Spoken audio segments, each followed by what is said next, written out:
Good morning. It is now 8:30, and I call the State and Local Government Finance and Policy Committee meeting to order for January 26, 2023. There is a quorum present. The third item on our agenda this morning is to move approval of the minutes. Representative Berg, would you like to move the minutes for January 24th, 2023? Thank you, Madam Chair. I so move. We have a motion before us. Is there any discussion on the minutes? Seeing none, the minutes are, oh, excuse me, I forgot to vote on it. All in favor of adoption of the minutes, please say aye. Aye. Those opposed? The motion is adopted and the minutes are approved. And this morning, we have a full agenda of presentations for the budget request this year. We'll begin with Auditor Blaha. Please come forward and state your name for the record, and please begin your presentation. Great. Good morning, and good morning. Thank you, Chair Cleavorn, Vice Chair Hewitt, and Lead Nash, and members of the committee. My name is Julie Blaha, and I am your state auditor, who is going to get her system back up just in a second here. Excuse me, Auditor Blaha, while you're getting that ready, I would just like to make a comment to the committee. Before you, we have rather large binders. Inside these binders, you will find the full requests for each of the agencies in our jurisdiction. You will receive one binder. You can choose whether to leave it in the committee room and have it brought back and forth. If you choose to take it to your office, it is totally your responsibility. We will not be making another binder for you. And you can find all of the information online if you need it in another location as well. So I will leave it with that. And with that, please, Auditor Blaha, begin your presentation. Thank you. Again, thank you, Chair Cleavorn and members. Again, I'm Julie Blaha, your state auditor, and joining me today is Operations Director, of the OSA, Matt Lindeman. So if he's okay, we trade off as we present here today. And as fun as the book is, we also have a short version that we have given you here. So you have a cheat sheet for us. The Cliff Notes version was attached, but it is pulled you'll see pretty directly from your binder there. So essentially, what we thought we'd do is we'd start with just a quick review, very short review of how our budget is structured, and then go into the situation we're in and how we built our proposal and the proposal itself. Basically, the focus is we are working to make sure we can respond to demands from the public that are more than reasonable, and doing it in a time of some unique challenges. So with that, let's start out with a basic reminder of how our budget works. Madam Chair, my name's Matt Lindeman. I'm sorry, I'm like hearing a voice that I wasn't expecting. Please proceed. Thank you. My name's Matt Lindeman. I'm the Director of Budget, Finance, and Technology for the Office of State Auditor, and I just want to give you a quick overview of the funding of the Office of State Auditor. The office has 7 divisions and is primarily funded by a general fund direct appropriation, with one exception being our tax increment financing, or TIF division, which is funded by a statutory appropriation. The appropriation is funded from a deduction of 0.36% of tax increment distributed to TIF authorities each year. In addition, the audit work performed by our audit division is recovered through audit fees that are deposited in the general fund as non-dedicated revenue. And finally, approximately 75% of the cost of our pension division is used to reduce as a reduction to fire state aid. All right. So to go back then, to talk basically a quick history of our appropriation. So this century at the OSA, we started out in I have a graph up here of our inflation-adjusted appropriations. This is constant dollars that you're looking at. Now, A couple fun facts. From 2014 to about 2017, we also had our fees were put into an enterprise fund. So as a result, there's an asterisk by those because I've added the enterprise fund in there, not pure appropriation. And then we went back away from that where it's simply we get the appropriation and any fees just go directly back to the general fund. So what you'll see is, you'll see in the early 2000s that we had approximately what in today's would be about 31, 32 million dollars per biennium in funding. Then you see the recession hits.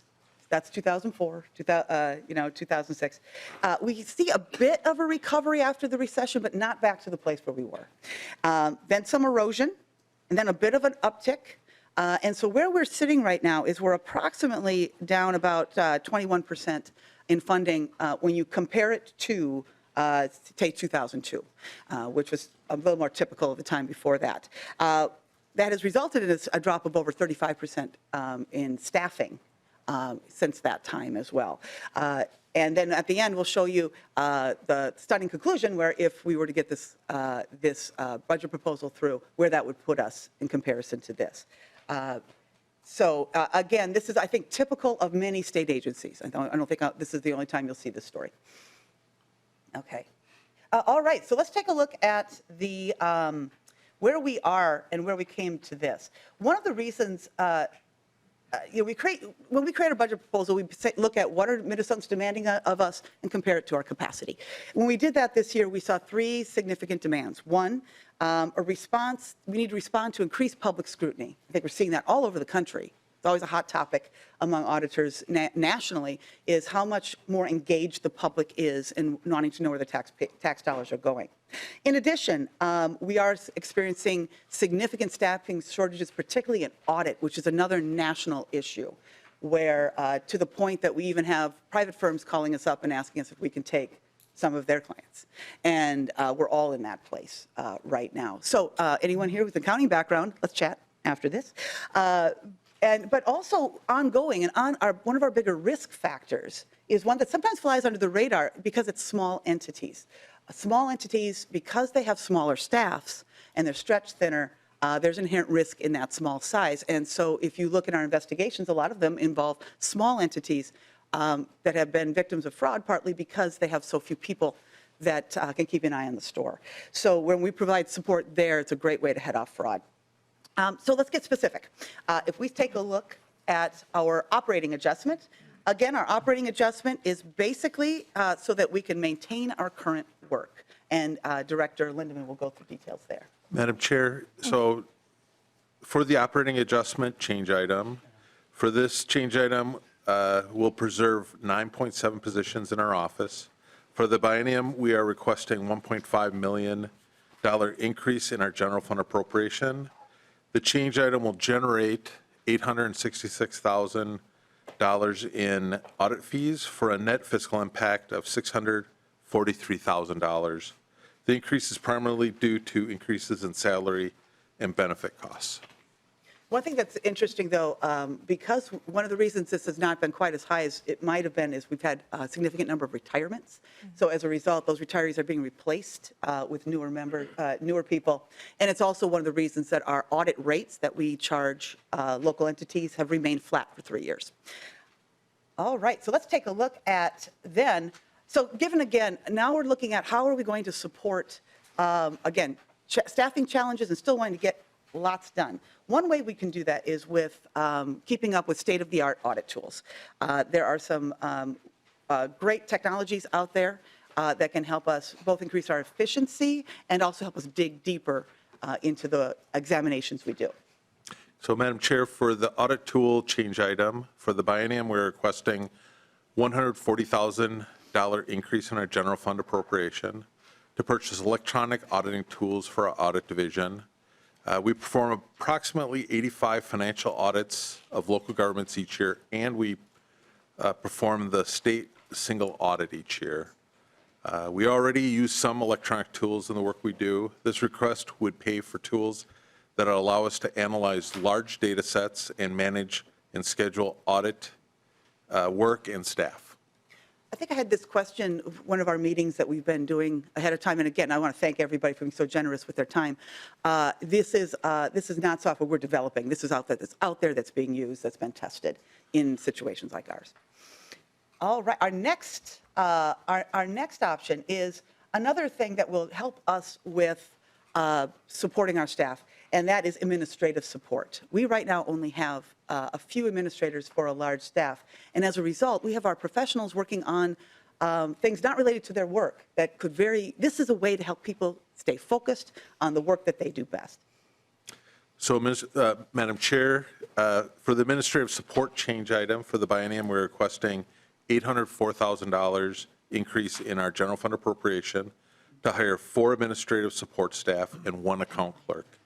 The administrative support staff will work as a team to help all divisions with their administrative needs and allow lawyers, analysts, auditors, and other professional staff to focus on their areas of expertise. The account clerk will also support all divisions by allowing other staff to focus on important projects. All right. So next, let's take a look at technology, going a little deeper into technology. We are looking to, again, keep up with the state of the industry, and our technology has grown in great ways.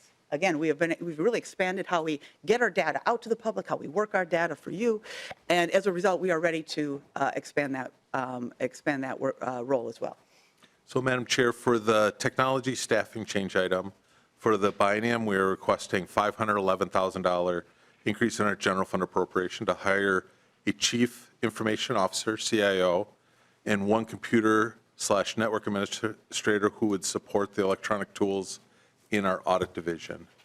Currently, 1 person functions as the chief financial officer, CFO, CIO, in addition to overseeing the day-to-day operations of the OSA. A separate CIO would be able to focus on the OSA's technology needs and the ever-present cybersecurity risks. All right. Now, moving on to responding again to some of that other increased demand. Taking a look at our legal investigations division staffing, we're looking for increasing our special investigators. When this division was established by Auditor Dayton, still call him that. It was about over twice as big as it is right now, and we really want to be able to respond to some very important inquiries and tips that we get from the public.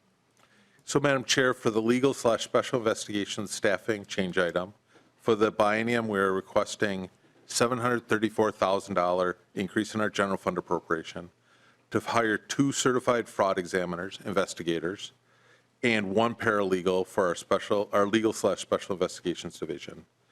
Currently, the matters reported to special investigations must be triaged, and the extra investigators will allow us to examine more of these issues.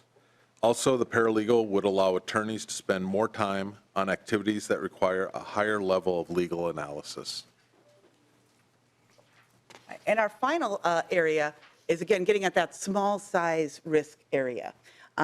This year, for instance, 158 townships did not require reporting to us, and that has been an ongoing trend.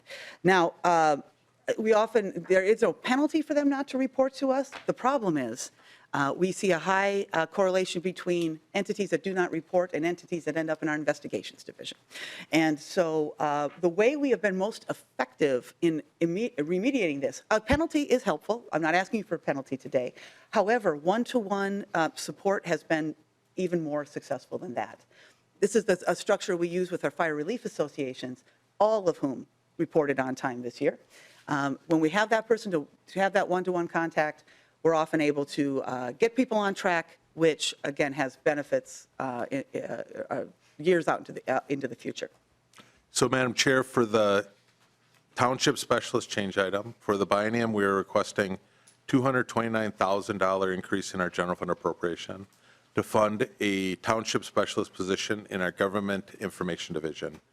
GID collects information from over 3,300 local governments, including 1,781 townships. Each year, a significant number of townships fail to complete their reporting requirement. This position would work with these townships to help them meet their obligation and answer their accounting and reporting questions. 53% of towns have populations of 300 or less. So let's take a look at the bottom line here. So basically, our proposal will increase the OSA portion of the state budget by less than 0.06%. Now, that is calculated if nothing else goes up. So if we had, this year, if we had this extra appropriation, we would have not been 0.044% of the state budget, we would have been 0.05% of the state budget. Now, this would recover about half of the drop over the last several years. As you take this green bar would be if this proposal were to be enacted, where we would be in the trend. Of course, look back, it might change a little bit because, of course, I'm not casting forward inflation, but this is where we would be if this were to pass. Again, we're going about halfway back, but more importantly, we will be shoring up the infrastructure to respond to a challenging environment and still working to serve Minnesotans with their oversight needs, particularly at the local level. And so with that, we are available for questions. Members, do you have any questions? Lead Nash. Thank you, Madam Chair. Auditor Blaha, sorry, your biennial budget request, is it reflective of the eventual passage and impact of the paid family medical leave bill that's being moved through the legislature very quickly? Because I have every expectation with the trifecta that it'll pass. Have you built that into your budget? Auditor Blaha. No, we have. Thank you. Thank you, Chair Cleaver and Lead Nash. We haven't. Here, one thing, though, I would like to say that I think this brings up a really important point. Right now, since hiring is such a challenge, I would rather have to try to find a way or even have to cut a position rather than have 5 positions left vacant because people won't take them because we don't have the benefits they need. So this kind of, I think, gets even at a wider topic of pay for, say, MAPE members. MMA asked me, the unions in my office, I would rather deal with that problem than not have the compensation to even get anybody in the door. Great question. Thank you, Auditor Blaha. Lead Nash. Yeah, follow up to that, Madam Chair.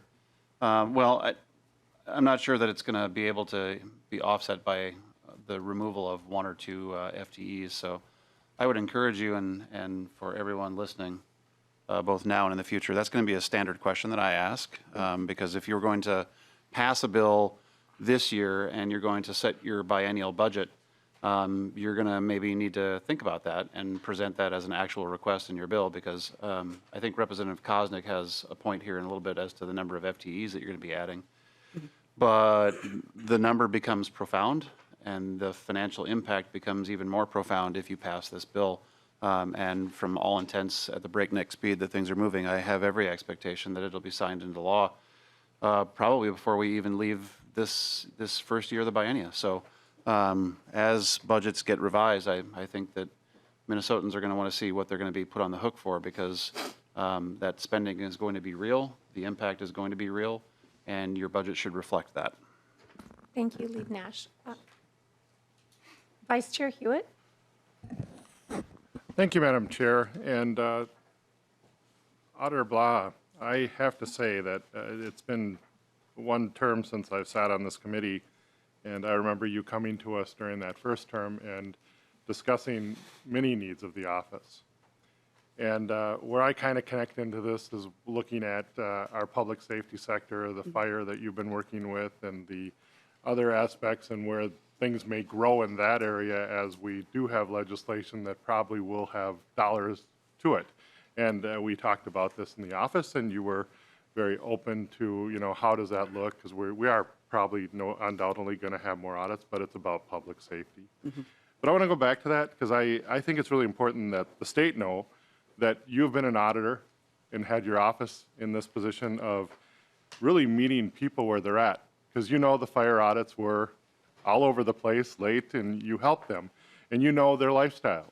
That maybe it was going up the Canadian border and meeting with them at 7 p.m. at their dinner table to help them move through this. And I really got to thank you for that, because the Metro, we think everything's like us, right? But outstate's a whole different world, and you've really you've really come to that and met that challenge, and thank you for that. I think it's been great, and I look forward to supporting your office. Thank you.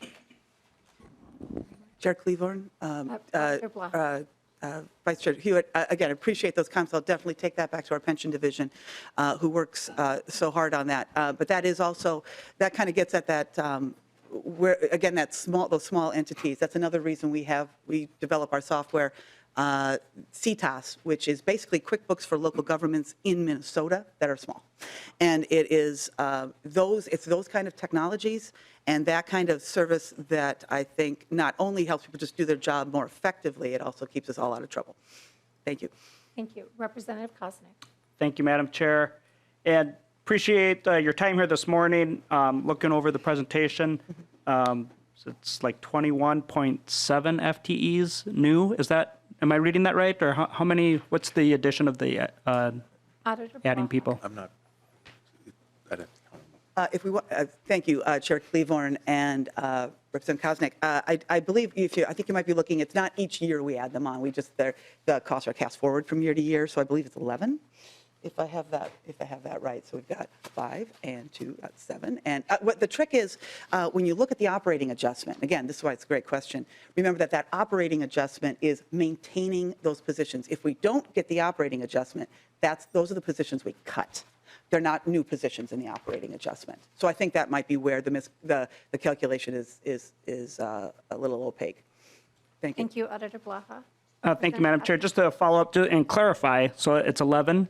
Yes. I'm going to Okay. double count that. I'm going to count that Yes. right here, just to make sure I've got that. Yes. It's 11, right? I'm just making sure. And how many do you currently have in your office? Auditor Madam Chair. Blaha. Thank you, Chair Cleavorn, Representative Koznick. 72. Thank you, Madam Chair, and I would just, Representative Koznick. thank you, Madam Chair. Just to point out, as Governor's released his budget and Minnesota taxpayers are wondering, the question that we've been hearing for almost 2 years is, how are we going to return the surplus? Is it going to be a rebate check? Are we going to have permanent tax cuts? Are we going to cut the Social Security tax and eliminate that? In what manner and shape is this body going to adjust for that? But what I'm seeing and what we saw in the budget is a 25% growth in state government, where families are now realizing they might not get a dime of the surplus back. And I think that's unfortunate and a missed opportunity by this body if that's the route we go, and this budget reflects that. Thank you, Representative Koznick. And I would just like to say it's the legislature that does the appropriation, right? So it's going to be our conversations that'll drive that work. So thank you. Auditor Blaha, I have a question. Are there any other? My question to you has to do with, the statement was made that you do a single state audit. And I'm not sure that the general public knows what that means. Could you please just say a little bit more about that? Thank you, Chair Cleavorn. That's a great question. We like to throw a lot of terms around here, and I know you're definitely get a few of those thrown at you. The statewide single audit, a single audit is simply an audit that is on a single subject. It's an extra set of examinations that are required for, in these cases, in Minnesota, required by the federal government. So if you get a grant of, say, over $750,000, they require an extra set of tests, an extra set of examinations to, not a whole audit, just an audit on their single subject, on their area. That audit is often performed by whoever does your regular financial audit, is just part of it, but it can be done as a standalone too, so it's done both ways. The Office of Legislative Auditor was doing the statewide single audit up through basically up through 2021, up through the year end 2020. And if you want to talk about year ends, I can certainly walk through the details of that. We begin taking over the statewide single audit in the late fall of 2021. And what's great about that is it falls in a kind of a hole in our schedule. Since the state's on a different fiscal year than the local governments are, it's a way to increase our work without necessarily having to increase our staff, because we're able to move things around because of the way it's scheduled. It really balances out our schedule a lot. And it's an important thing to be still in the public sphere, the audit of what can be over $20 billion in federal funding. Thank you, Auditor Blaha. Representative Nadeau, I'll let you have the last question to the auditor, if you'd like to ask your question. Thank you, Madam Chair. Thank you, Auditor Blaha. I just wanted to follow up on one question, and then I want you to expand on one thing. I just want to make sure I heard this right. You said you have 72 FTEs. Auditor, Yes, Chair Cleaver and Representative Nadeau. We have 72 hired at this moment. We do have some vacancies. So we have approximately 10 vacancies right now. Some of them are from retirements and, well, with several, they're all from retirements. And so we are still in the process of filling. So by the way, the next round of postings go up in beginning of February. So again, if you're interested. So you have, Representative Nadeau. sorry. That's Madam all Chair. right. That's okay. So you have 82 funded FTEs, you have 72 employees. True. Okay, okay. So there is a big difference between an FTE that's fully funded and actually having the cost of an employee. So I just want to make sure that that's built in here, because you're asking for an increase in FTEs, and if you already have the FTE contingent and the funding for it, then why do we need to increase the FTEs? I think that'll be my final question. Thank you, Madam Chair. Thank you, Representative. Auditor Blaha. Thank you, Chair Cleaver and Representative Nadeau. That's a really very good question. There's a part of this proposal that is to support the challenges we have in hiring. So these things, these positions, those vacancies are in audit. One is a lawyer, and one is, again, a tech position that we're in transition to fill. These positions now support that, because even if we were, as we fill those vacancies, we are still going to need this support. And let's remember, too, that the high watermark for staffing in our office was back, it was about 150 staff was the high watermark in our office at the beginning of the century, late last century. So these are not necessarily new positions. We are recovering things that have been cut over the years. We only go about halfway back in that recovery. So these are different positions that help us basically keep those other positions filled. Thank you. And I would like to thank you both for being here this morning and presenting to the committee so we have a better understanding of your needs. With that, we will move on.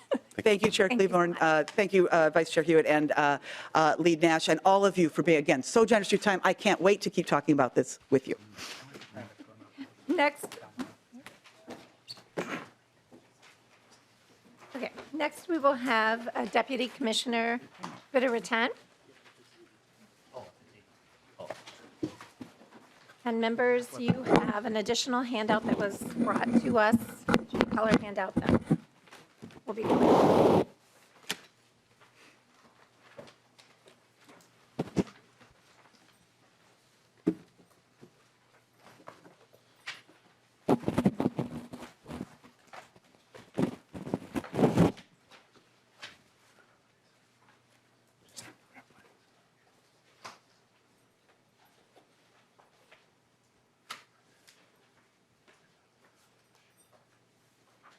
Our technology is ready to go? Not just yet, all right. There we go. Oh, wonderful. Life is good when technology works. I think that'll be part of the conversation we're about to have. Thank you, Deputy Commissioner. If you'll identify yourself for the record and begin your presentation. Thank you, Madam Chair. My name is Britta Rayton. I'm Deputy Commissioner for Minnesota Management and Budget. And today I'm here before you to present the Governor and Lieutenant Governor's budget recommendations for MMB for FY24 and 25. So from accounting and budgeting to human resources and employee development, MMB provides central, essential services that are the backbone of state government and foundational to every program and service the state provides.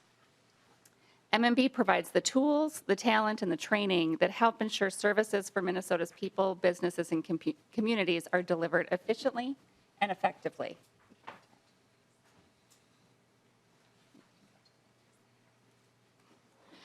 So the proposals before you today are about securing and maintaining the services we have.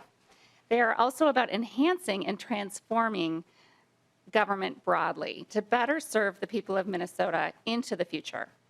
Throughout the presentation, you'll get a sense of the wide-ranging issues that MMB has purview over. Because of our role within state government to provide agencies with the building blocks necessary to fulfill their own missions, the bulk of these budget recommendations are really enterprise recommendations and not just about the operations of MMB. So that's a list of our overall, if you go back one, George, thanks.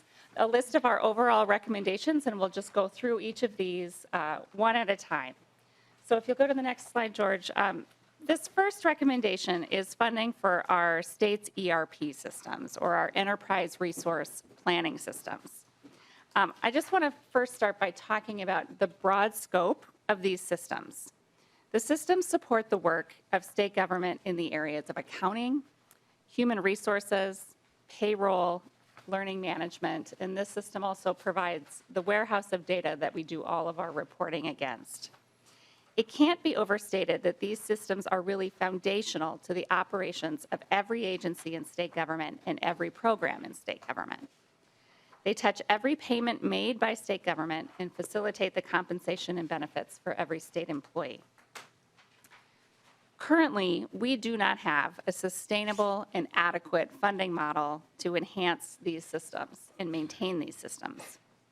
For too long, we have been underfunding these core enterprise needs. Both external consultants that have worked with MMB and the OLA in an audit in 2018 have pointed out that we need a sustainable, reliable funding model for these core systems that support state government. So before I dive into the ask, I want to highlight that this ask really represents the beginning of a multi-phased process. We know that ultimately we need to migrate to the next generation technology for our ERP. And this ask is putting us on a course to do so. There are many issues with not providing adequate funding for the operations and maintenance of a system that's this integral to the operations of state government. There is risk from both a security perspective of these systems and from a performance perspective. We have not had sufficient resources to update our systems on the schedules that are needed, meaning historically, we have done one update on a system at a time, where other systems are falling out of support in that time period, and then we catch up on the next system. So we have not had adequate funding and staffing to be keeping all of our systems updated and upgraded at the same time. Additionally, we're currently not able to make enhancements to the system that users are requesting. This results in agencies implementing their own subsystems or side systems to meet their needs, thus creating inefficiencies, rather than our making the needed improvements in a way that benefits the entire enterprise. We have agencies doing things on a one-off basis because we don't have the resources at MMB to meet those needs centrally. So turning to the next slide is a chart about our funding for these systems. And what I really want to make sure is clear to all of you is that we have reached a critical tipping point with our systems funding. We currently spend on average approximately $22 million per year to maintain and operate these systems. And I just want to pause there and make sure it's clear that that $22 million a year is the resources we have available. That's not the amount we think is necessary in order to adequately maintain these systems. So we spend $22 million a year, but only $19 million a year of that funding is from ongoing, reliable sources. Under current law, we have the authority to bill other agencies in state government $10 million per year to support these systems. And that amount is capped in law. And the last time that cap was raised was 2014. The remainder of our sustainable funding comes from MMB's general fund appropriations, as well as other MMB funding sources, such as our CGIP fund, or our state employee group insurance program, as well as our enterprise training and development program. They contribute sustainable funding to this as well. So there's $10 million that comes from our billing of other agencies. There's $9 million that comes from MMB resources, getting us to that sustainable funding of $19 million. We've been supporting, in recent years, approximately $3 million per year of the ongoing maintenance and operations of the systems using one-time resources. Primarily, the source has been accrued balance in our statewide systems billing account that had accrued kind of in the early years of SWIFT. So we had a balance in that statewide systems account from years ago that we have been spending down. We are at the point now where those reserves are completely depleted in this year.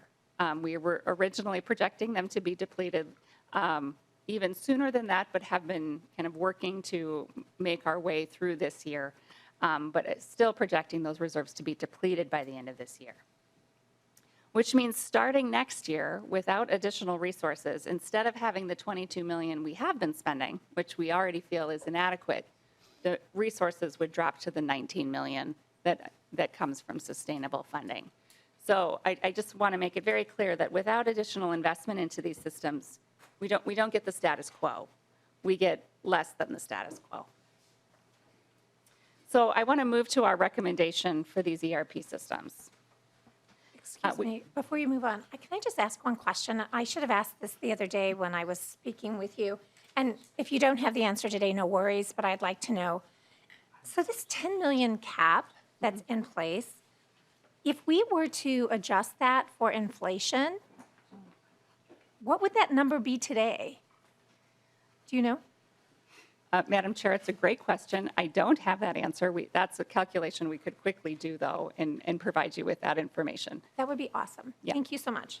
Certainly. Please continue. So our recommendation calls for both short-term and long-term solutions to sustainably funding these systems. In the short term, we're requesting general fund resources to maintain our systems, meaning adequately funding their operations and maintenance. This includes filling that gap I was talking about in our support currently to fill the gap in the one-time resources we will no longer have available to us. But it also means providing resources to enhance our systems. So strengthening the security features of our system, that's something we have not been resourced enough to do, as well as beginning to transition our systems to the cloud. And then meeting the service needs of our agency partners in an ongoing way. In addition, we're seeking general fund money to begin the work of moving to the next generation of ERP by mapping our current business processes and building a business case to evaluate next generation ERP solutions. Our long-term strategy for sustainable, reliable, adequate funding of these systems is to lift that statutory cap. So eliminate the cap on our ability to bill our agency partners for the operations and maintenance of the systems, as well as for the enhancements of the systems. We would suggest lifting that cap in FY 2026. So that would give us a couple of years to work with our agency partners to get that system in place and to build that into future budgets. Another key piece of this is establishing an agency advisory group to help us evaluate the needs of agencies and the expectations of agencies in terms of the operations and maintenance, but also the enhancements of the system. And that advisory group would be advising on the management of the systems, the enhancement of the systems, as well as then the billing. So with that, that completes the presentation on the ERP portion of our ask. And I'll move to the next, if at that point. Okay. Please proceed. So this next ask funds the existing. Excuse me, sorry, there was a question. Oh. And I know Representative Bonner had one too, so she'd like to go first. Representative Cousins, please go. Thank you, Madam Chair. Just real quick, I was exposed to you had mentioned the cloud, moving towards the cloud software program, ERP program of Workday. Are you familiar with that? And what are your thoughts on it? Deputy Commissioner. Madam Chair, Representative Kosnick, I'm familiar with it. I'm not sure I can really opine on whether that would be a good solution for the state at this point. We're a long way from making those sorts of determinations, but I'm aware that I believe Min-State is working with Workday right now to implement a new system. No. Thank you, Madam Chair. I know a couple other government agencies and the state of Iowa has moved to it. Apparently, something to consider. But thank you. Thank you, Representative Kosnick. Representative Bonner. Thank you. A clarification and a question. The one is, I just wanted to be sure that I know we had a lot of information compressed just now, but I want to be very clear and make sure that I'm confirming with you. So what we're saying is that we are capped at a certain amount of money that we can collect from state agencies, right, at $10 million. we also have a certain cost of what it cost us to actually deliver those services. For the past several years, we have been covering a gap in between what it costs us and the money that we have available to cover that debt, right? That fund is now depleted, and so we have no more money in order to cover that gap, which means that the only way continuing forward, if we do not do something, would be basically to diminish the services that we can provide, correct? Deputy Commissioner. Madam Chair, Representative, that's exactly correct. Okay, just want to make sure that we're all clear on what that all means. And then, Representative Bonner. thank you, Madam Chair. Thank you.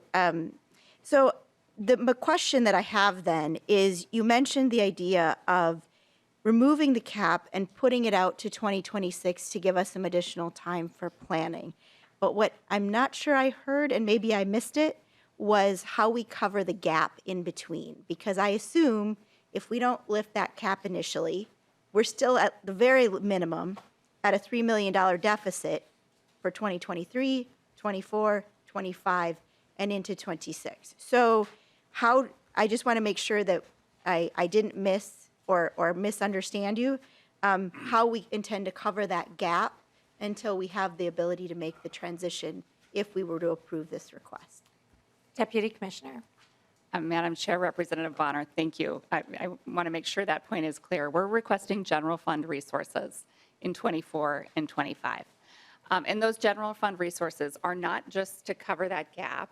There's also inflationary pressure on the cost. So we've been spending on average $22 million a year. We think that amount was already inadequate. There's inflationary growth. So we're covering that gap, we're covering inflation, and then we're also adding more resources to better maintain and manage these systems. So that's why we have the general fund ask that we have in 24 and 25. And that ask actually continues into the tails so that as we lift the cap and bill state agencies, we're really billing agencies for those extras that we decide to do going forward beginning in 2026. Representative Bonner. Madam Chair, thank you for that. One last question, I promise, and I will let it be. So we covered the gap for 2023 and 2024, but if I understood correctly, the account we've been using to cover these expenses is gone. So, but you didn't mention was 2023. So for this year, how do we intend to bridge that gap? Deputy Commissioner. Madam Chair, Representative Bonner, in the current year, we are managing within the resources that we have. And so we were able to use, frankly, at the end of last year, some more general fund resources from MMB to make sure we could make it through this year. So frankly, when we made the request last session, when we did not receive funding, we made sure we were able to make it through 23.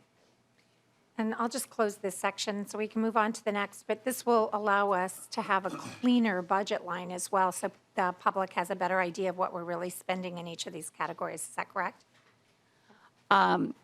Madam Chair, yes, it's always a little difficult because it's a blend of general fund resources and the billing of other agencies. So there is some math we need to do, but certainly at MMB, we can always compile what we're spending. Thank you very much. And please move on to the next section. Thank you, Madam Chair. So our next change item is an ask to fund the existing services at MMB into the next biennium. As you're all well aware, every year the costs rise due to inflation, and this ask is really funding the growing costs due to expected compensation growth, growth in employer-paid insurance costs, severance costs, as well as growth in our IT rates.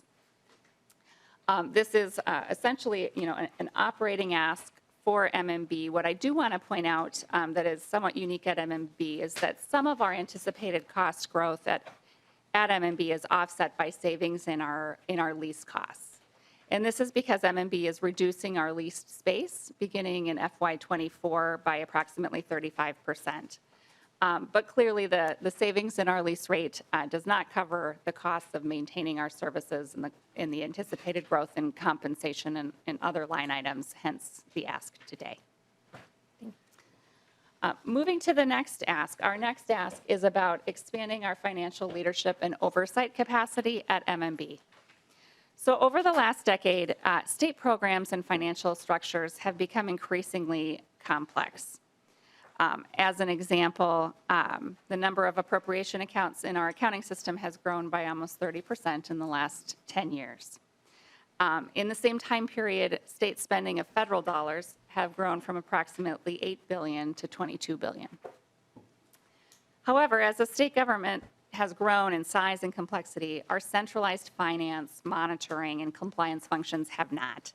There are some divisions at MMB that have, frankly, smaller complements of staff than they did 20 years ago. At the same time, due to demographic changes in the state workforce, the state government is losing experienced financial leaders and staff. So with all of these impacts happening at the same time, more and more agencies have been turning to MMB for technical assistance and help. So this proposal is expanding our ability to provide financial support to the enterprise and leadership as well, adding capacity in some of our key divisions on the financial side of MMB. So in particular, this proposal adds statewide federal funds coordination to continue the work on implementing the federal IIJA bill in other places where we require coordination on federal funds. Currently, we do have some staff at MMB dedicated to that IIJA coordination. However, those staff are funded with temporary federal dollars from the federal COVID funds that we received, the flexible funds. So those funds do not continue. So without additional resources, we would not be able to continue that coordination. Additionally, we would add some staffing for budget analysis and monitoring. This would allow better support of agencies throughout the budget process and improved financial oversight. We would also add staffing in our results management and program evaluation area. This is an area of MMB that's really nationally recognized for the work that's happening on program evaluation. And right now, much of their appropriations are ridered for specific program Can I areas. ask you to hold? I'm so sorry to do this. It's so difficult. I'm happy to pause if you need to step out of the room to clarify something quickly. And I'm respectfully saying that. I'm happy for you to get clarification that you need so that the testimony is, you're able to ask your questions. Would you like us to proceed, or do you need to? We can recess if we need to for a few minutes. Okay. Right. Please continue, Deputy Commissioner. Sure. So past efforts for our results and program evaluation unit have improved efficiency and effectiveness of state investments. And so we would like to add additional staffing in that area so we can do program evaluation on a broader set of programs than those places where we have some specific riders in law right now limiting the scope of their work. Additionally, there would be staffing added for our banking and payroll services functions. There have been growing tax compliance demands on these units and growing requests for assistance from agencies. So we would like to more proactively assist agencies through implementation in changes in the labor contracts which affect payroll. This recommendation also adds a new banking services director. At MMB, we manage over 600 state bank accounts for the enterprise. This oversight is somewhat dispersed within the agency, so we would like to have a banking services director at MMB. And then lastly, we would also add an additional FTE in our debt management area to work with increased regulatory compliance and improve our internal controls functions in that debt management area. We do manage over $8 billion in our debt portfolio. Our next ask is about our enterprise continuity capacity. So MMB also coordinates continuity of operations planning for all executive branch agencies.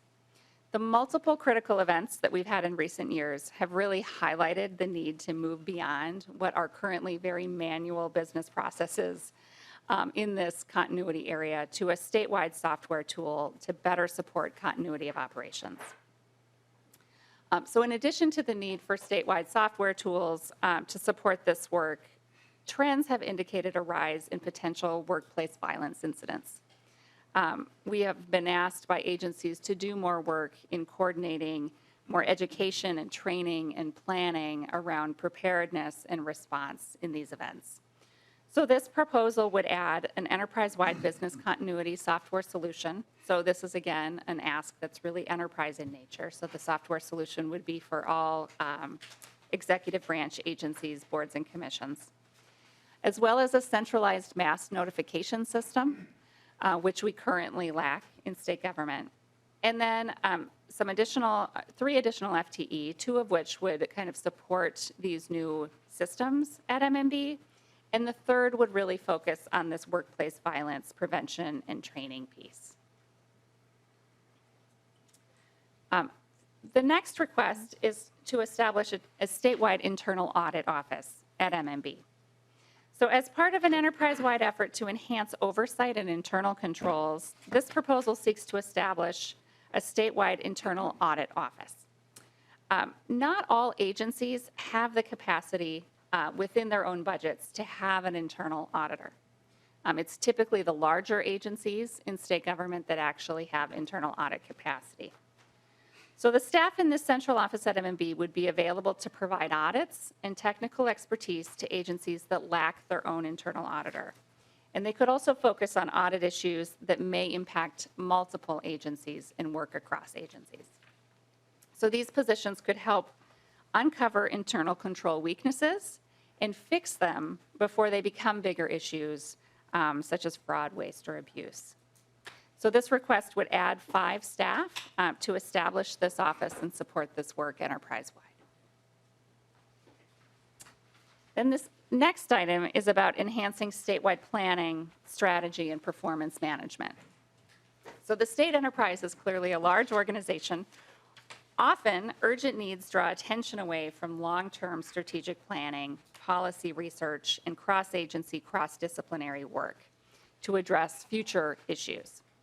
So this recommendation would build out capacity to provide the needed staffing for policy, data analysis, strategic and long-range planning.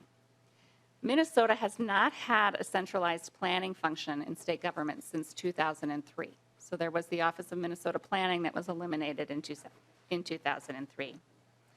Other large organizations, public and private, recognize just how critical it is to have this long-range strategic planning function. This proposal would establish a unit within MMB to do this work with a staff of 15 FTEs when fully implemented. This unit would work across agencies and help address pressing issues that are critical to the future success of Minnesota, but that do not live in one agency's jurisdiction. So examples may be water, workforce, educational attainment, where they cross agency boundaries. I want to acknowledge MMB has been operating in this space in some capacities already, but we've never been really staffed to do that work. It's always been kind of an extra when we have a particularly pressing need and we have time. So what this ask would really do would be to create that dedicated capacity to make sure these efforts don't go to the back burner when other urgent issues arise. So this next change item is in regards to the Children's Cabinet, which is housed within MMB. The Children's Cabinet request is for $1 million from the general fund each year beginning in '24. And what this is really doing is establishing dedicated funding for the administration and staffing of the Children's Cabinet.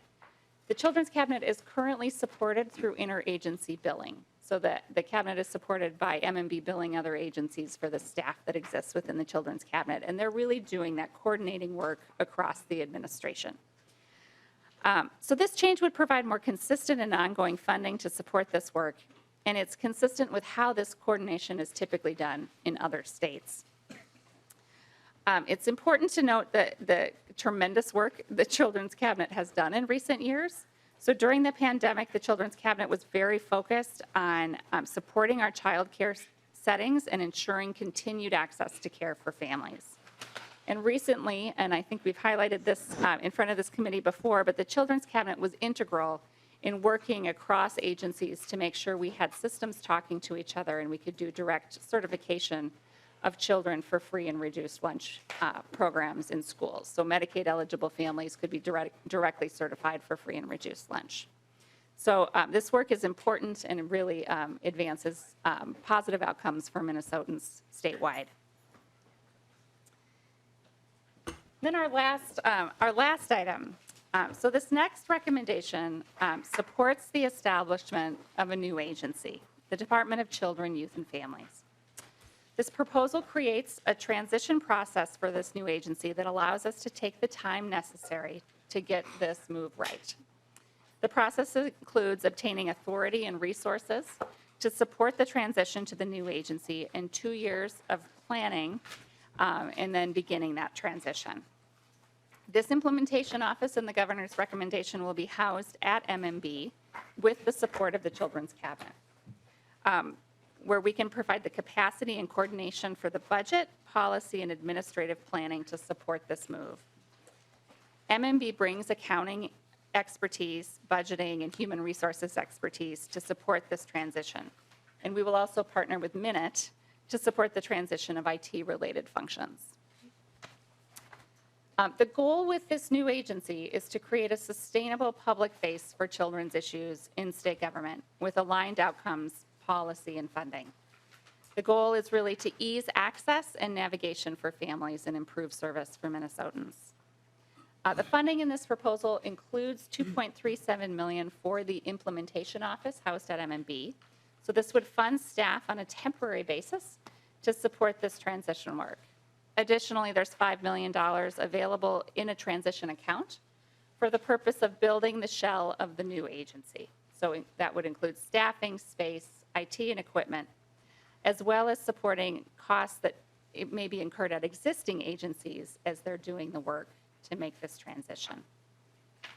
What I'm going to ask you to do is move along quickly to your last slide. Yeah. So we have just a few questions that we'll ask after that, and then we'll move on to MNIT. All right, Great. thank you. Wonderful. So, Chair, members, I will just close that MMB is a central service agency charged with providing foundational supports that enable state government as a whole to function efficiently and effectively with the necessary and appropriate services, tools, and oversight to successfully serve the people of Minnesota. I want to thank you for the opportunity to present our ask today. I'm happy to stand for any questions. Thank you so much, Deputy Commissioner. Representative Kosnick. Thank you, Madam Chair. Appreciate the time again. And I know we have another presentation. Back to slide number 11, creating a new agency, statewide planning, strategy, and performance management. Doesn't the governor's cabinet members, don't they communicate and talk now? And how is this different and why is, I guess I kind of question the 15 and a half FTEs that would provide that as opposed, doesn't, the administration should be communicating already, and I tell me why this isn't duplicative. Thank you, Deputy Commissioner. Chair Cleavorn, Representative, certainly there is communication happening across agencies already. What this would do is really provide the dedicated staff to dive into specific issue areas that cross agency functions. So providing that kind of coordination role across agencies to hone in on those specific issue areas. Representative Kosnick. Well, I won't belabor it, but it does seem duplicative to me for the commissioners and the departments to already be doing this and to add 15 more FTEs. I think the average Minnesotan is wondering why government is growing and growing, and here's part of your answer. We just have a difference of opinion on this, but Minnesotans, it's hard for the average family to figure out why government's growing and their budgets and their refund and their tax surplus. This is where apparently it's going in part. Thank you. Deputy Commissioner, would you like any closing comments before we move? Thank you so much for your time, and I appreciate the great service that you provide to Minnesotans. Thank you. And with that, we'll ask MNIT to come forward. This is Minnesota IT.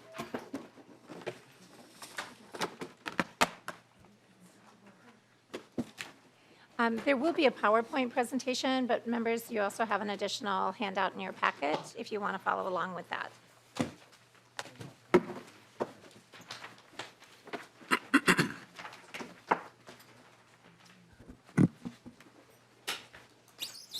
Commissioner Tomes, when you are ready.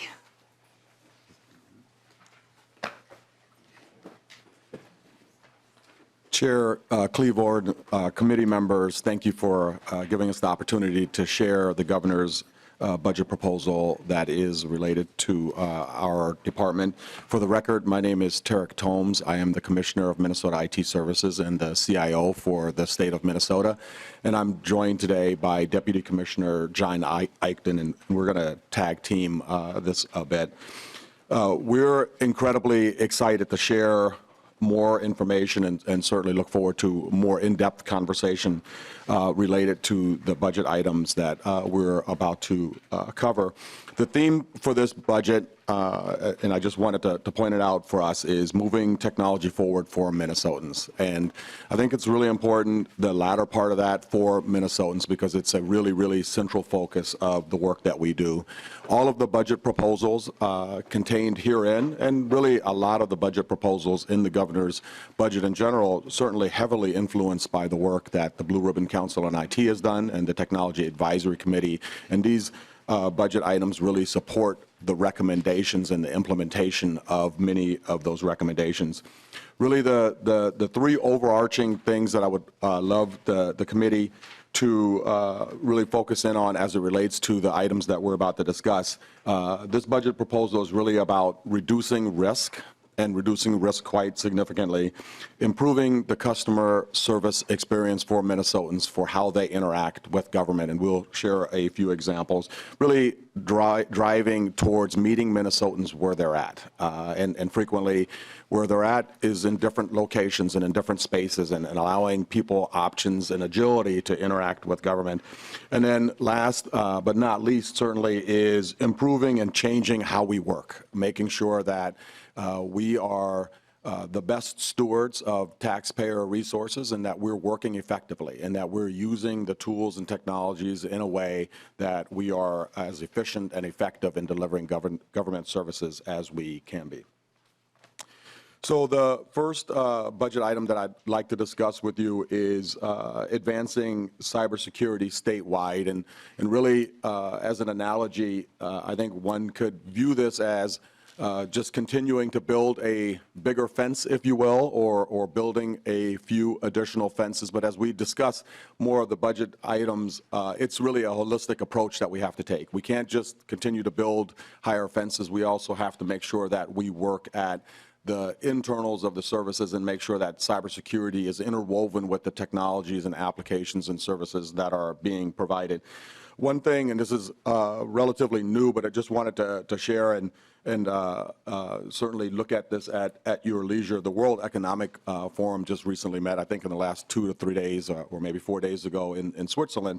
And really one of the sobering things that came out of the World Economic Forum, a quite reputable source, is a prediction that there will be a catastrophic, and they use the word catastrophic, cybersecurity event worldwide in the next couple of years. And, you know, really it's, I think, driven by geopolitical activities that are happening worldwide, and the spillover that happens when nation states target different countries or organizations from a cyber perspective, and you just really can't contain that. And so the spillover effect and the risk associated with that is quite high. There are three main parts to this particular proposal. One, really, really crucial, and all of it builds on our whole-of-state approach to protecting Minnesotans' data and information and the services that are provided, and really thinking about all layers of government, everything from tribal nations, cities, counties, educational institutions, and certainly executive branch as well. One key element of this is obtaining $18 million of funding that is a part of the federal infrastructure bill that is intended and directly to support local forms of government. The state would or is required to provide a $5 million match over 4 years, so just one-time $5 million over 4 years to obtain $18 million of federal funding in the federal infrastructure bill. And that would allow us to provide $23 million to local forms of government, tribal nations, cities, counties, local municipalities. We have a statewide cybersecurity task force that is currently developing a whole-of-state cybersecurity strategic plan for how those funds can be used that has broad representation from both rural and urban areas. It has representation from counties, from cities, from tribal nations, representation from public health, representation from the private sector, representation from critical infrastructure providers, and really confident that that group and the various diverse perspectives that that group represents will create a plan that will make sure that that $23 million in funding really improves the state's cybersecurity risk from a local perspective. The second element of this is really work that is crucial in improving and protecting the way Minnesotans authenticate and log into services that are provided from a state perspective, just making sure that the characteristics and the protections that are in what we refer to as an identity management solution have all of the protections that are necessary, and certainly moving and really taking strong inroads towards creating a single identity space, if you will, so consolidating areas where there are multiple identities that are managed that creates inefficiencies. And then last but not least in this space is continuing to build out multiple layers of defenses for the work that we're doing protecting the 2,400 applications that really are the engine behind the services that state government provides. The next slide, and again, and I'll probably say this unfortunately too many times, but the next slide, really is a companion to that slide, and it's really shifting fundamentally the way we work, and not shifting the way we work towards a new and emerging space, but really shifting the way we work to a way that the world in general works, and that is moving the infrastructure services that we provide and embracing a multi-cloud space where we're literally paying for what we use. When you are using capital expenditures and buying and outfitting data centers, you have to buy capacity to ride the peak loads, if you will, and that means that at times of the year you have excess capacity that goes unused. This allows us to move to a cloud space that will ensure that we're literally only paying for the services that we use, that we can accommodate those peak loads, and that we can burst out excess capacity. We will have more innovation available for us, the things that are quickly and rapidly evolving in the cloud spaces. And then last but not least, these spaces allow and provide for greater resiliency. They allow for a greater ability to recover in the event that there is a cyber event or another event or any other event that necessitates any type of recovery. It really puts us in a place where we're moving to a future-proofed way of working. I think in the out years, and certainly very difficult to quantify, but I think in the out years it's safe to say that there would be cost avoidance opportunities just related to our ability to use cloud resources when needed and not have to invest in capital expenditures in on-premise. And certainly a reduction in data center footprint is a core component of the work that we're doing in this particular space. The next area that I would like to discuss with the committee is what we refer to as targeted application modernization. The application portfolio for the executive branch of government is approximately 2,400 applications in size and includes everything from large applications to smaller applications. The team from M&B referenced the ERP system, which really is one of the most critical systems in state government, and having sustainable operations and maintenance funding while we're also navigating towards what the future of the ERP looks like is very, very critical. But not all 2,400 line of business applications have a particular change item related to that. And this is really geared towards establishing a funding source that will support an improved customer service experience, an ability via governance, together partnering with the legislature, with the Technology Advisory Committee, with other stakeholders that will allow us to identify opportunities where we can dramatically improve customer experience, also dramatically reduce the risk that we have from old technology. And behind every old piece of technology certainly is older ways of working. And so that keeping at the forefront that customer experience and being able to transform the way we do things. Things, for example, like renewing driver's licenses online, as we did in the pandemic, where over 300,000 Minnesotans were able to renew a driver's license online. Finding those opportunities together with a governance structure that helps highlight and illuminate those opportunities. I wanted to just, maybe share this one.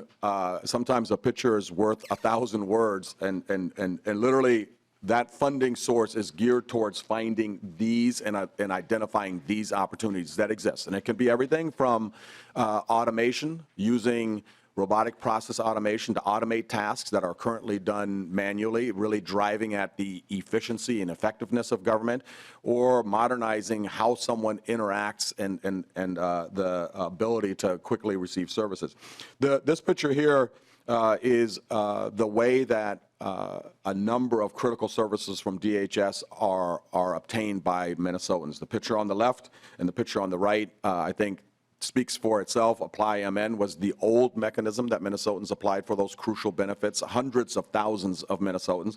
And the picture on the right is the modernized version of that. Literally took that application process from 1 hour to less than 10 minutes, has customer sentiment built into it, and really core and parcel to the success of that particular activity was it started with a human-centered design activity where we literally, together with a partner, Code for America, interviewed Minnesotans with how they interacted with these services that led to the design and will lead to an effort to continually take that customer sentiment, that Minnesotans are sharing with us in this particular application and continue to evolve and improve it, but also put more services behind it. The previous version required a login and an authentication.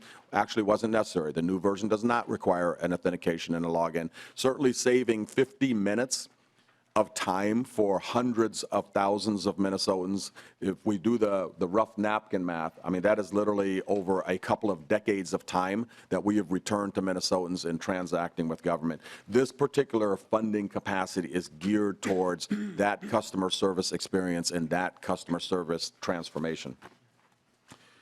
The next one that I would like to share with you is related to the Children's Cabinet and the work that the Children's Cabinet does, and really, I think, a partner companion, if you will, to the change item that we just heard from MMB. This creates necessary IT capacity to really implement and support the interagency work that the Children's Cabinet undertakes. Currently, there is no dedicated IT capacity, and so when the Children's Cabinet undertakes an interagency effort, we literally have to stop work that is happening at an agency, use capacity at that particular agency, and that means that other priorities stop. This creates capacity. Examples of this is using direct Medicaid certification to support kids that are eligible for free and reduced lunch benefits. An interagency effort between the Department of Human Services, between the Department of Education, and certainly has been highly successful. Over 50,000 kids were certified for free and reduced lunch benefits. But the necessary IT capacity really had to be borrowed from different places to support this. And this creates IT capacity that will allow government to move quicker on the opportunities that are identified to help children and support the work of the Children's Cabinet. I'd like to pass it over now to Deputy Commissioner Eichten, who will walk through the remaining change items, Madam Chair. Deputy Commissioner, please. Thank you, Madam Chair. For the record, my name is John Eichten. I'm the Deputy Commissioner for Minnesota IT Services. I'll cover a couple of the change items being proposed for offices within Minnesota IT Services, as well as the cash flow and operating adjustment. The first one here relates to the Minnesota Geospatial Information Office. We talked a little bit about GIS technology at the agency overview. Representative Nash talked about his background. Not commonly known, but MinGeo is an office within Minnesota IT Services that used to be part of the Department of Administration, but came in with consolidation. They lead the collaborative collection of geospatial information, so essentially mapping data and information about the physical features of the state of Minnesota. They work with counties, with federal agencies, with cities and regional governments to jointly collect that information and then create products and services from that information that are used not only by local government and state government, but by academia and the private sector as well. To give you a few examples, this is data that helps target solar installations. It helps with flood planning and flood mitigation activities. It helps with construction for MnDOT. It helps with forest planning for DNR. There's really a broad range of uses for data, this type of data. In addition, we're talking about LiDAR data. If you've heard about the incredible advances in LiDAR and the ability to essentially do flyovers of the state, map the physical features of the state, and very much improve planning through much more rich data sets. To give you an example, this office, because of a relatively flat budget over many years, they are engaged in these collaborative data collections but lack the funds to actually produce the derived products and services that industry needs to leverage this much more rich LiDAR data. So we're proposing an increase of roughly $734,000 and slightly higher in the next biennium. These are biennial totals to support their leadership activities in this space and reduce the duplication of effort that would otherwise occur where counties and various state agencies are going to collect data on their own, and oftentimes that data not being consistent or able to be brought together into a holistic statewide view. Flipping to the other office within MNIT, this change item is for the it's the Office of the Chief Information Accessibility Officer. You may have encountered Jay Wyant, who's our CIAO. He leads an enterprise function that seeks to make the online services and web content, images, words in websites, as well as the tools that we use internally and externally, more accessible to those with disabilities. So folks who maybe have visual impairments or develop intellectual disabilities. Minnesota has really been a leader in this space. Other states and the national associations look to us for resources and services, but there's not been an increase to the operating budget for this team since 2013. So we are requesting an increase so that we can maintain their current service level and really meet the increasing demand for accessibility testing and accessibility support in the procurement process, because many of the tools that we rely upon are vendor tools, and we need to work with those vendors and other states to continue to push for improvements in the accessibility arena. The next request is related to MNIT's operating adjustment. This would, as was previously said by Deputy Commissioner Raytan, help us address increasing labor costs, compensation costs, separation, retirement costs, as well as insurance costs. To give you an example, MNIT carries, as a result of the funding that was provided in 2019 by the legislature, we carry cyber insurance that covers the entirety of the executive branch in the event of a significant cyber attack or incident. That insurance rate nearly doubled in the upcoming, or in the current biennium. So this gives you a sense of both the personnel and the non-personnel inflationary costs that we're working to address through this operating adjustment to be able to maintain current service levels. The final item, number 8, relates to cash flow assistance. This is really cash flow assistance authority for MNIT to receive cash flow assistance from MMB. This has been part of the biennial budget bills, I believe, for the last 5 biennia or so, really ever since IT consolidation occurred back in 2011. There's a gap, a lag in time between when we incur expenses on behalf of agencies and then when we are paid back by those agencies for the services that we render to them. That creates a cash flow problem, and via this assistance, we're able to address that in partnership with MMB. all assistance is paid back within the biennium, so this results in a neutral proposal, a net zero proposal. Though it is, since it is budget related, it's carried in the budget bill. We are also proposing that this authority be put into minute statute via our policy bill this session, so that we don't need to, I guess, waste your time with the same conversation every biennium. So I am happy to answer any questions that the committee might have, and appreciate the opportunity to present these proposals. I'll just ask one question really quickly on this cash flow authority that you're requesting. That would allow you more clout maybe when you're negotiating contracts with outside vendors, or? Madam Chair, I would say without this authority, our ability to negotiate on behalf of the entire enterprise and leverage the full buying power of the enterprise would be almost non-existent. We need to be able to make a purchase on behalf of the whole executive branch, sign one contract with a provider, and then recoup those costs via monthly invoicing over the course of the year. So without this assistance, our ability to really be a single IT provider and the sole IT procurement agency would be extremely challenged. All right, thank you. Members, we have 10 minutes, and we have on the list Representative Nash, Representative Hewitt, and Representative Nadeau. So I'll just ask that you please ask your questions and response be succinct. Thank you. Representative Nash. Thank you, Madam Chair. To the Commissioner, you and I have had this conversation, but I'd like to get it out in the open. So 2011 consolidation law was passed into reality. Statutorily, there are agencies that are supposed to be in the consolidated environment, and I know for a fact that there are several who are not.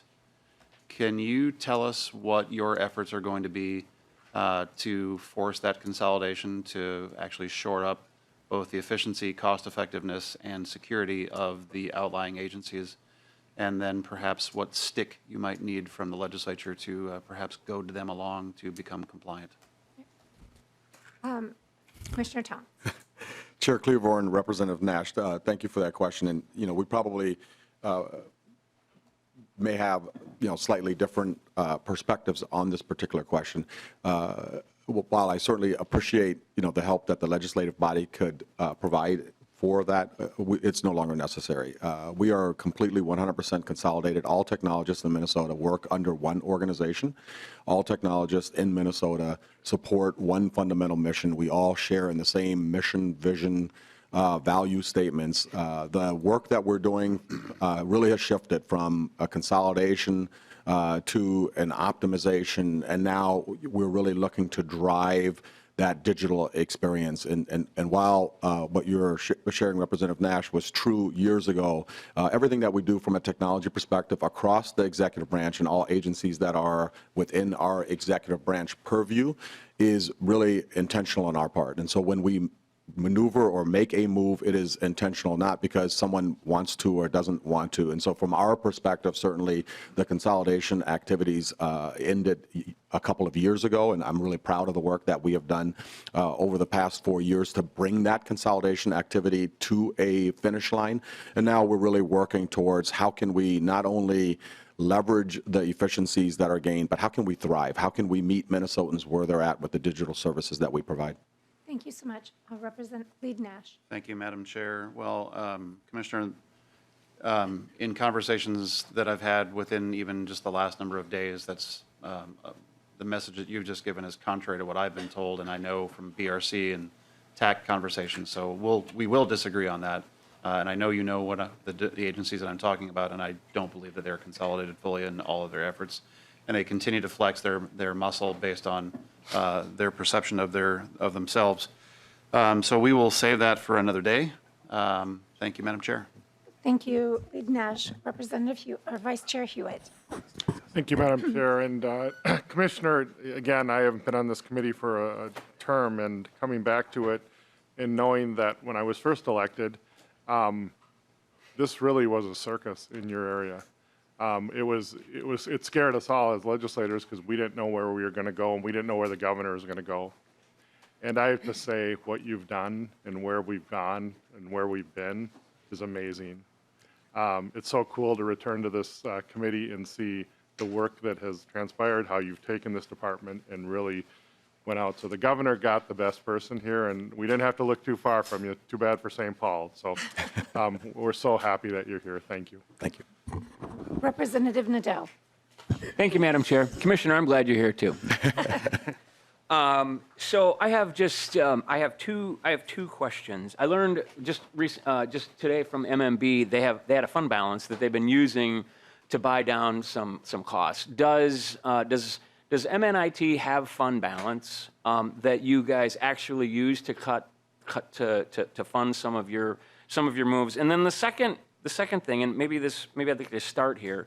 I don't have a lot of experience in this, but this sure seems like a significant increase in the base spending.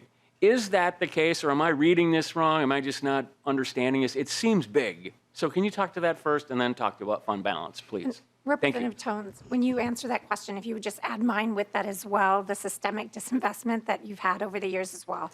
Thank you, and please respond. Thank you. Commissioner, sorry. No worries. Thank you, Chair Cleavorn and Representative Nadeau. It certainly is a significant increase, if you will, but I think it comes from historic underspending. And it has to be bifurcated in a couple of different areas. One, not only do Minnesotans deserve the digital experiences that they expect, we really have to intentionally work towards those. And pointing towards the hundreds of thousands of driver's licenses that are renewed online, and pointing towards the transactions that Minnesotans did with our unemployment insurance systems, how we interact in state parks. Bringing those digital experiences to Minnesotans requires an investment that is really, really crucial, and it brings about an efficiency in government that is essential. The cybersecurity risks and threats are, as Representative Nash is well aware, are very real, and our ability to stay ahead and continue to invest in those layers of defenses is really crucial, so that Minnesotans don't experience a critical disruption in government services. We're all aware of the events that happened in the news. Just recently, the FAA had to ground airplanes for a number of days due to aging technology. The 2,400 applications in our application portfolio, a significant number of those are older than 10 years, which means that the ability to patch and secure right now requires building bigger walls and bigger moats, which is inefficient and ineffective. And our ability to modernize those applications so that we can make sure that the layers of defenses that we're putting in place are crucial. We use a lot of different benchmarks, obviously, across the technology space and across the technology sector as it relates to the investment and spend in IT compared to the total investment and spend in government. And while these items certainly represent an increase in the base, they're not minute items. They're executive branch items, and oftentimes they're actually statewide items. We have this collective opportunity right now to reduce our risk and change the experience that Minnesotans are facing, and then this budget really is aimed at addressing that. And I want to turn the fund balance question over to you. Deputy Commissioner, I won't downgrade you to representative. Madam Chair, thank you. I just wanted to clarify one thing in the figures you're looking at that might be a bit misleading, which is the increase that's shown relative to the base is relative to Minutes direct general fund appropriations in past biennia, which are very minimal. Less than 2% of our total spend is a direct appropriation. We are by far and long a chargeback organization, so the vast percentage of our revenue is from services that we provide as a fee-for-service organization to the agencies. So what you're seeing there is an increase in the direct funding that goes to Minute for a more enterprise strategic approach to investing in application modernization. In the past, those dollars have flown directly to agencies based on the applications they request. What the governor is proposing here is that the IT organization prioritize what is most important and what those biggest opportunities are. So it's a difference in the way that dollars are appropriated, that in the way that the information is presented in the budget book appears to be a big increase. But when you compare it to the $600 million IT spend that occurs every year, it's a much smaller percentage. And I would clarify the language you used. It's not misleading, it's somewhat confusing. Yes. Yes, thank you. I apologize Representative to Nadeau, really quickly, because I'm going to let Representative Bonner close out. But did you have a follow-up? The only thing was I wanted you to address the fund balance, Oh, yeah. internal fund balances. Deputy Commissioner. Madam Chair, so our fund balance, I think the equivalent would be our revolving fund, so which is the fund that we use to charge back for the services that we provide. The budget of that revolving fund is somewhere in the neighborhood of $210 to $220 million a year. That's the spend associated with centralized services that are common for all agencies. The balance at any given day or week fluctuates, so I would have to get back to you with a precise number on essentially cash on hand if that's gets at the question that you're asking. We'll move on to to Representative Bonner. We'll Yep, get thank that you, Madam information Speaker. to you. Representative Bonner, we have less than a minute. Please go. Thank you. I'll try to be really quick, and I just want to throw out a couple of quick facts, and I'll ground us in why I'm giving you these. So in 2021, we estimate the cost of things like ransomware cost about $1.85 million to individual businesses. 32% of individuals who have ransomware pay the ransom, but only get 65% of their data. In other words, they've potentially given away their banking information, they've given away their money, and not necessarily gotten rid of the cost to get rid of the malware or even get their data back. The city of Atlanta had their services shut down, cost them $2.7 million in recovery services, while folks were unable to pay their taxes, they were unable to pay their water bills, and basic essential services. The state of Minnesota is considerably larger, considerably more complex, and what we continue to hear from everyday citizens is that they want us to meet them where they are when it comes to services. We have an incredible opportunity to use technology to modernize, to update our security and our efficiency, especially in light of challenging circumstances with staffing. And as we've heard today, there is a common thread about modernization and security. The consequences of not acting to modernize, the consequences of not adequately funding our IT spend are incredibly stark. And we need to be very well aware of that as we have these conversations and be mindful of that. And with that, I will just finish with, I also want to acknowledge that we have come a very long way in 4 years from some disarray to recently getting an A rating in the state for our IT efforts. And I would not want to steal your thunder in case you have a comment on how we got that A rating and what incredible work went into that. This is the beginning of a conversation, not the end of a conversation. And with that, I will thank you so much for the expertise that you do bring to our state and your commitment to serving all Minnesotans, both of you. Thank you. And with that, we are adjourned today. Thank you.